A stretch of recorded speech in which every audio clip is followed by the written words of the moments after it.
अब कर रहे हैं क्वेश्चन नंबर 23 और 23 जो क्वेश्चन है उसमें लिखा हुआ है कि a man invest ₹10,080 in 6% ₹100 share at ₹112. Find his annual income when share falls to ₹96.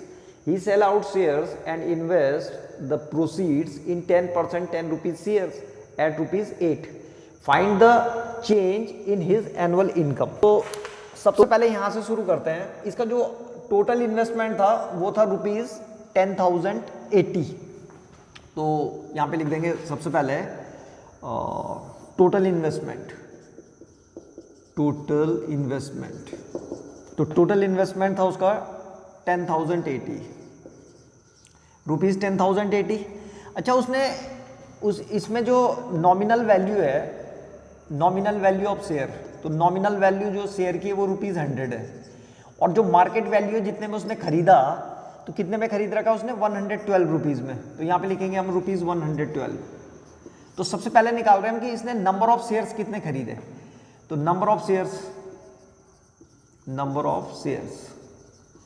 तो number of shares is equal to होता है कि भाई टोटल इन्वेस्टमेंट कितनी थी, total investment upon total market value कितनी थी, तो अपॉन मार्केट वैल्यू। ठीक है, number of share is equal to total invest upon market value. तो टोटल इन्वेस्टमेंट कितना था 10,080, तो यहाँ पे लिखेंगे 10,080 अपॉन मार्केट वैल्यू कितनी थी एक शेयर की, तो मार्केट वैल्यू थी 112। तो 112 से इसको डिवाइड कर देंगे तो हमारे पास क्या आ जाएगा, टोटल शेयर आ जाएंगे हमारे पास कि उसने टोटल शेयर कितने खरीदे थे। तो जब हम इसको सॉल्व करेंगे तो ये आ जाएगा 90। तो जो नंबर ऑफ शेयर्स थे वो खरीदे हैं उसने कितने 90। अब देखो डिविडेंड कितना मिल रहा है एक शेयर पे, तो यहाँ पे लिखा हुआ था कि ये ₹100 शेयर था और 6% डिविडेंड मिल रहा था। तो जो इसकी नॉमिनल वैल्यू वो 100 रुपीज़ है और जो डिविडेंड परसेंटेज डिविडेंड होता है वो इसी पे मिलता है। तो यहाँ पे हम लिखेंगे डिविडेंड ऑन ए शेयर। तो एक शेयर पे जो डिविडेंड मिलेगा उसको, वो मिलेगा उसको कितना 6%। तो 6% ऑफ 100, तो 6% ऑफ 100 कितना हो जाता है 6/100 मल्टीप्लाइड बाय 100। तो ये आ जाएगा 100 से 100 कैंसिल हो जाएगा तो 6। तो एक शेयर पे जो है उसको कितना डिविडेंड मिल रहा था 6। तो 90 शेयर्स हैं उसके पास, तो उसकी जो इनकम आएगी, पहला क्वेश्चन आ गया, उसने पूछ रखा था कि भाई फाइंड हिज एनुअल इनकम। तो यहाँ पे लिखेंगे his annual income is equal to dividend on a share और multiplied by number of shares. तो डिविडेंड ऑन ए शेयर कितना है, तो एक शेयर पे जो है 6 रुपये डिविडेंड मिल रहा है, तो 6 और टोटल शेयर कितने 90। तो ये जो है टोटल हिज इनकम आ गई उसकी। तो 9 6 होता है 54, तो 540। तो ये जो है उसकी एनुअल इनकम आ गई है। अब देखो यहाँ लिखा हुआ है कि व्हेन द शेयर्स फॉल ₹96, जब शेयर कितना हुआ 96 रुपीज़ हो गया। देखो उसने कितने में खरीदा था 112 का, और जो है शेयर की जो मार्केट वैल्यू थी वो गिर गई, 96 रुपीज़ हो गई शेयर की मार्केट वैल्यू। तो उसने क्या करा कि सारे शेयर बेच दिए। तो अब हम यहाँ पे निकालेंगे, पहले एसपी निकालो, सेलिंग प्राइस। तो जो सेलिंग प्राइस थी उसके जो नंबर ऑफ शेयर्स कितने खरीद रखे थे उसने 90, तो 90 शेयर थे और अब किस मार्केट वैल्यू पे बेच रहा है वो 96 पे। ठीक है, रेट गिर गया है भाई, शेयर मार्केट में जो है वैल्यू ऊपर नीचे होती रहती है। तो इसने जो है 112 का खरीदा था और अब शेयर जो है गिर करके कितने का हो गया 96 का। तो 96 पे इसने बेच दिए।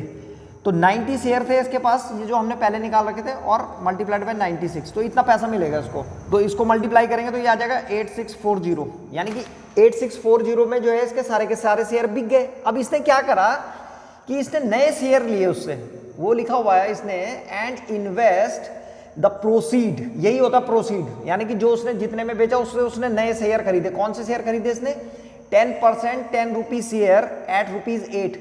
मतलब उस जिस शेयर को इसने खरीदा उसकी मार्केट वैल्यू 8 थी। तो यहाँ पे हम लिखेंगे सबसे पहले कि नंबर ऑफ न्यू शेयर्स। तो नंबर ऑफ न्यू शेयर्स कितना हो जाएगा, एक शेयर की कीमत कितनी है 8 रुपए और टोटल कितना इन्वेस्ट कर रखा उसने 8640। तो यहाँ पे लिखेंगे 8640 और डिवाइडेड बाई 8, तो ये नए शेयर आ जाएंगे।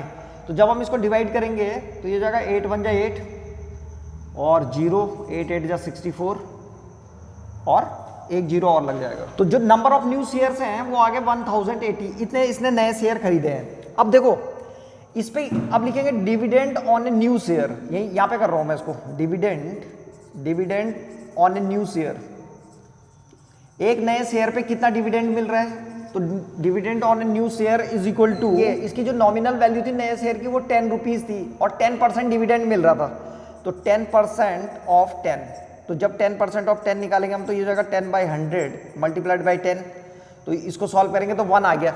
इसका मतलब एक शेयर पे कितना डिविडेंड मिल रहा था, 1 रुपीज, तो कुल शेयर कितने थे, इतना। तो यहाँ पे लिखेंगे हम कि डिविडेंड